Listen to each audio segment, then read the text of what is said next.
smo šli žurat, ne, ampak se je to pa zgodilo in drug dan so prišli po mene, sem policajem povedal, da nisem sploh jaz tega storil. Tudi na sodišče sem povedal, ampak mi niso ni verjeli, tudi notri, ko sem bil vse, sem povedal, da nisem jaz storilec, isto ime sem povedal in vse. Storilca sem tudi imenoval po imenu, ker je na sodišče pa sem isto povedal. Tudi. In kaj so vam rekli?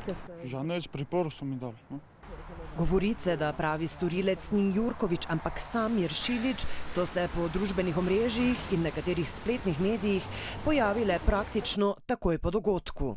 Ni krivec Sabrijan Jurkovič, ampak njegov bratranec Samir Šilič.